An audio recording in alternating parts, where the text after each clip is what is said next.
রাজশাহী মহানগর ও দায়রা জজ আদালতের বিচারক আব্দুর রহমানের ছেলে তাওসিফ রহমান সুমনকে বাসায় ছুরিকাঘাতে হত্যা করেছে দুর্বৃত্তরা। আহত বিচারকের স্ত্রী তাসমিন নাহার রামেকে ভর্তি। এ বিষয়ে বিস্তারিত জানাতে সেখানে আছেন সহকর্মী সাইফুর রহমান রকি। সরাসরি চলে যাচ্ছি তার কাছে।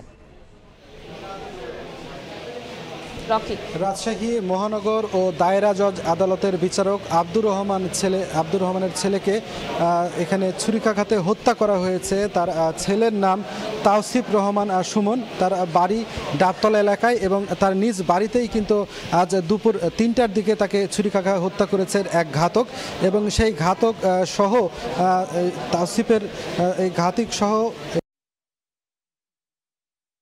এই ঘাতক আহত করেছেন ছুরিকাঘাতে।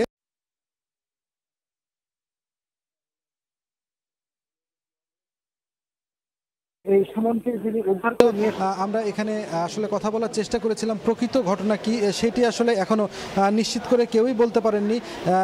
তিনি এই সুমনকে যিনি উদ্ধার করে নিয়ে এসেছিলেন মাহবুব, আমরা ওই বাড়ির যে ম্যানেজার তার সঙ্গেও কথা বলেছি। তিনি যেটি জানিয়েছেন যে বাড়ির যিনি কাজের মেয়ে ছিলেন তিনি আসলে তাকে জানিয়েছেন যে তার ওই সুমনের বাসায় একটি ঝামেলা চলছে এবং তিনি যখন দৌড়ে সেখানে যান সেখানে আসলে তিনজনকেই পড়ে থাকতে দেখেন। বিশেষ করে এখানে যিনি নিহত হয়েছেন সুমন, দায়রা জজ আদালতের বিচারকের ছেলে সুমন এবং তার মা তাসমিন নাহার এবং যিনি ঘাতক ছিলেন তাকেও কিন্তু এখানে আহত অবস্থায় পড়ে থাকতে দেখেন। পরবর্তীতে আসলে তাদেরকে উদ্ধার করে রাজশাহী মেডিকেল কলেজ হাসপাতালে নিয়ে আসা হলে সুমনকে মৃত ঘোষণা করেন চিকিৎসক।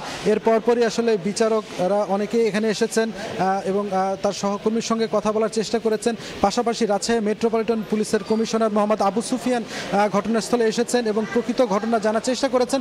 যদিও আমরা তার সঙ্গে কথা বলেছি, তিনি আমাদেরকে যেটি জানিয়েছেন যে এখনও আসলে প্রকৃত ঘটনা কি সেটি তারা এখনও নিশ্চিত হতে পারেননি।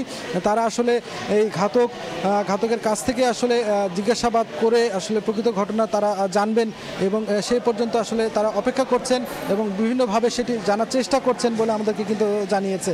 আমরা এর মধ্যে আসলে আমরা জানি যে যেহেতু তাসমিন নাহার এই আব্দুর রহমানের স্ত্রী, তিনিও যেহেতু আহত অবস্থায় আছেন, তাকেও আসলে তার ওখানেও পুলিশ আসলে যেহেতু ঘিরে রেখেছে, তার সঙ্গে আসলে কথা বলা যাচ্ছে না। প্রকৃত ঘটনা এখনও কি সেটি জানা যায়নি।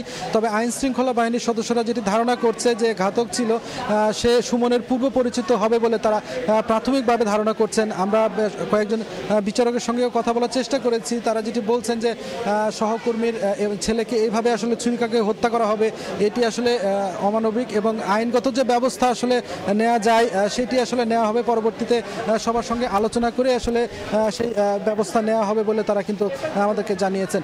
আপনারা দেখছেন যে ঠিক এই যে রাজশাহী মেডিকেল কলেজ হাসপাতালের প্রধান ফটকের ভেতরে ঢুকলেই এখানে অনেক বিচারকের পাশাপাশি আইন শৃঙ্খলা বাহিনীর সদস্যরা এখানে ভিড় করছেন এবং এখানে আসলে প্রকৃত ঘটনা জানার তারা চেষ্টা করছেন। তো এই ছিল আমার কাছে রাজশাহী মেডিকেল কলেজ হাসপাতাল থেকে সর্বশেষ। রাজশাহী থেকে সরাসরি যুক্ত হয়েছিলেন সহকর্মী সাইফুর রহমান রকি।